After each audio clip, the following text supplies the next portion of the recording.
प्रभु में आप सभी मसीह भाइयों एवं बहनों को मेरा नमस्कार। मैं अशोक आपके सामने प्रभु यीशु मसीह के क्रूसीकरण के, जब वह क्रूस पे चढ़ा था और उसने जो पहली वाणी बताई थी, उस विषय के विषय में हम बातचीत करेंगे और कुछ चीज़ों को सीखेंगे कि यीशु मसीह की पहली वाणी में ऐसा क्या राज है, ऐसा क्या बात छिपा है जिसे हमें जानने की ज़रूरत है। तो आइए मेरे साथ निकालिए प्रयोग लूका रचित सुसमाचार उसका 23वां अध्याय उसका 34वां वचन। लूका रचित सुसमाचार उसका 23वां अध्याय उसका 34वां वचन। यहाँ लिखा है, तब यीशु ने कहा, हे पिता, इन्हें क्षमा कर, क्योंकि ये नहीं जानते कि क्या कर रहे हैं। और उन्होंने चिट्ठियां डालकर उसके कपड़े आपस में बांट लिया।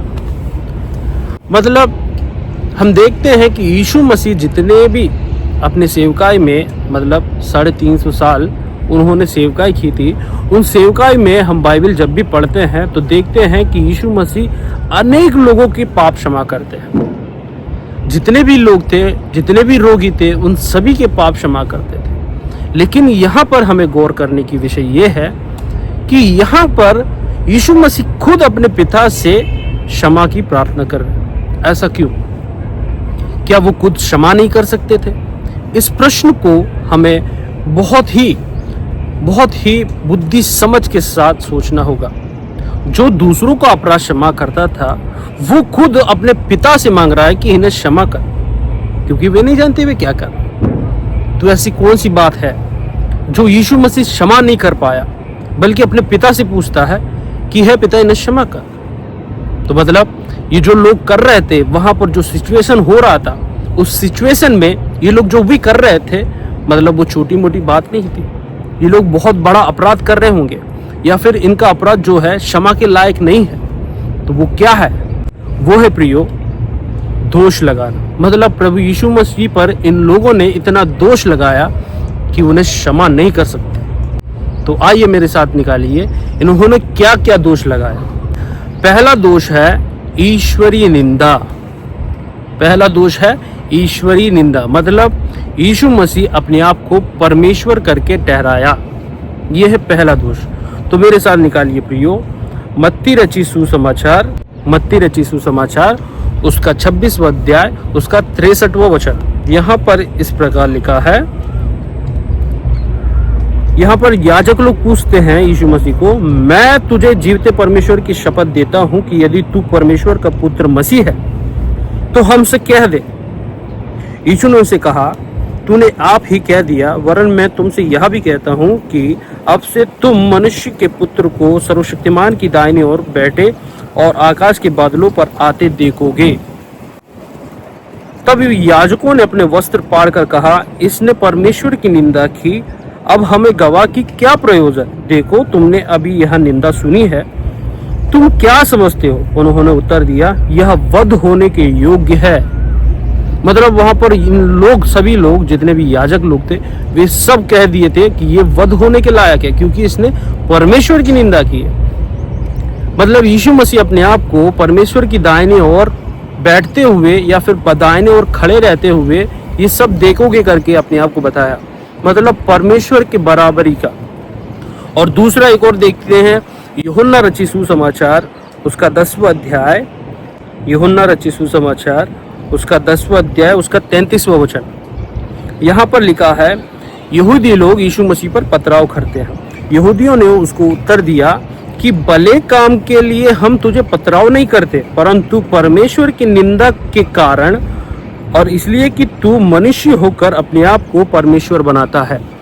मतलब यहाँ पर लिखा है सीधा सीधा कि यीशु मसीह अपने आप को परमेश्वर ठहराया, अपने आप को परमेश्वर करके प्रकट किया।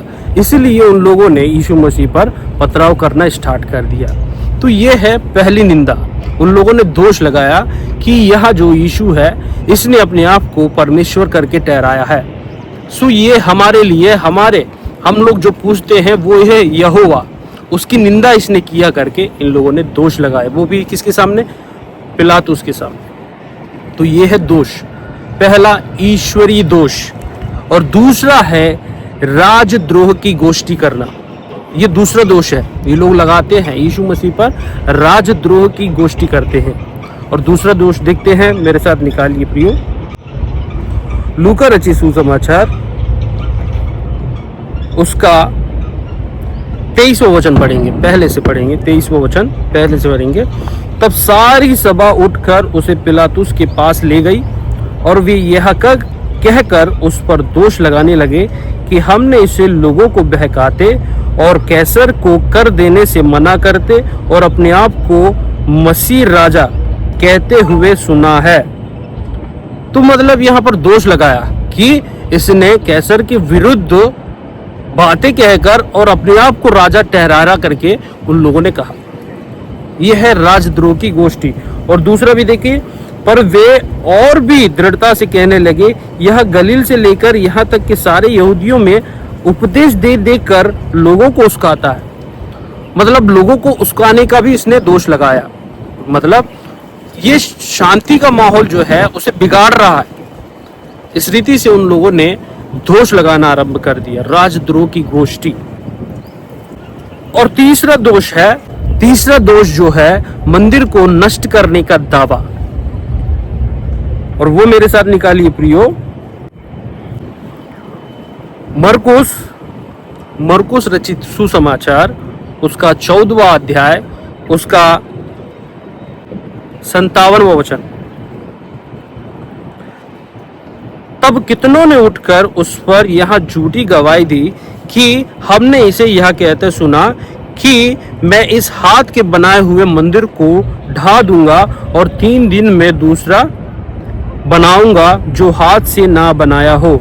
मतलब ये तीसरा दोष उन्होंने लगा दिया कि यीशु मसीह इस मंदिर को घिराने का, इसे नष्ट करने का दावा किया है, क्योंकि ये हमारा पूजनीय है और इसमें हम पूज्य करते हैं, हमारे परमेश्वर की आराधना करते हैं। और इस मंदिर को गिराने का इसने दोष लगाया। इसने दावा किया कि मैं इसे गिरा दूंगा और तीसरे दिन खड़ा करूंगा करके उन्होंने दोष लगाया। तो ये है प्रियो, उन्होंने इतने सारे दोष उन्होंने लगा दिया था। और चौथा मेरे साथ निकालिए प्रियो, ये प्रमुख है। चौथा जो दोष लगाया था, बहुत सारे दोष है, लेकिन मैं जो इम्पोर्टेंट है उन विषयों को बस लिया हूँ। जो इम्पोर्टेंट है उन विषयों को लिया हूँ। बहुत सारे दोष उन लोगों ने लगाया था, लेकिन मैं इम्पोर्टेंट जो विषय है उसी को मैं ले रहा हूँ। और जो चौथा जो दोष उन्होंने लगाया है वो है यीशु मसीह को शैतान की मदद से दुष्ट आत्माओं को निकालने वाला करके उन्होंने दोष लगाया। तो देखिए मेरे साथ प्रियो, मत्ती रचित सुसमाचार उसका 12वां अध्याय उसका 24वां वचन। यहाँ पर लिखा है, परंतु फरीसियों ने यह सुनकर कहा, यह तो दुष्टात्माओं के सरदार शैतान की सहायता के बिना दुष्टात्माओं को नहीं निकालता। मतलब ये सीधा दोष लगा रहे हैं कि यीशु मसीह जो चंगाई करता है, दुष्ट आत्माओं को निकालता है, लंगड़ों को, धंधों को, इन सभी जो भी चंगाई वो कर रहा है वो दुष्ट आत्मा की सहायता से कर रहा है करके इन्होंने दोष लगा।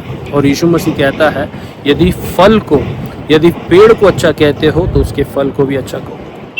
मैं क्यों इन विषयों को लेके आ रहा हूँ प्रियो? क्योंकि इन्होंने जो अपराध या फिर इन्होंने जो दोष यीशु मसीह पर लगाया है वो मामूली बात नहीं है प्रियो, वो छोटी मोटी दोष नहीं है। क्योंकि हम देखते हैं पतरस जो पवित्र आत्मा से परिपूर्ण था, अनन्या और सफीरा की कहानी हम सभी जानते हैं। पतरस से जब झूठ बोला जाता है तो उनको मृत्यु दंड दिया जाता है। उसकी पत्नी भी मर जाती है और उसका पति भी मर जाता है। मतलब पवित्र आत्मा के विरुद्ध यदि हम कुछ कह देंगे तो ना इस लोक में ना परलोक में उसकी क्षमा नहीं है। ये खुद यीशु मसीह कहता है। देखिए मेरे साथ निकालिए प्रियो, वही मत्ती रचित सुसमाचार उसका 12वां अध्याय उसका 32वां वचन देखिए क्या कहते हैं। यीशु मसीह कहते हैं, जो कोई मनुष्य के पुत्र के विरोध में कोई बात कहेगा उसका यह अपराध क्षमा किया जाएगा, परंतु जो कोई पवित्र आत्मा के विरुद्ध में कुछ कहेगा उसका अपराध तो इस लोक में और ना परलोक में क्षमा किया जाए। मतलब जो पवित्र आत्मा के विरुद्ध कोई अपराध करेगा, ना इस लोक में ना परलोक में उसकी क्षमा की जाएगी। तो ये मैं क्यों कह रहा हूं? क्योंकि यीशु मसीह ने वहां एक बात कहा था, वे नहीं जानते वे क्या कर रहे। वे नहीं जानते, यीशु मसीह को वे नहीं जानते, क्योंकि यीशु मसीह खुद परमेश्वर है। यूहन्ना रचित सुसमाचार पहले अध्याय में हम पढ़ते हैं, आदि में वचन था, वचन परमेश्वर था, वचन परमेश्वर के साथ था। मतलब ये जो सामने उनके सामने जो खड़ा है, जो क्रूस पे इन लोगों ने चढ़ाया है, वो कोई और नहीं है प्रियो, वो परमेश्वर है। वह खुद परमेश्वर है। वो परमेश्वर का पुत्र बन के आया है, दास का स्वरूप बन के आया है। वह परमेश्वर का अभिषेक है। वो पवित्र आत्मा से अभिषेक किया हुआ एक व्यक्ति है। वो ये लोग वहाँ के लोग उसे नहीं पहचान सके, इसलिए वो कह रहा है, हे पिता इन्हें क्षमा कर, क्योंकि ये नहीं जानते ये क्या कर रहे हैं। क्यों कह रहा है? यीशु मसीह क्षमा कर सकता था? नहीं प्रियो, हम यदि क्षमा करते हैं तो वो ठीक है, हम क्षमा कर सकते हैं, लेकिन बदला लेना मेरा काम करके परमेश्वर कह रहा है।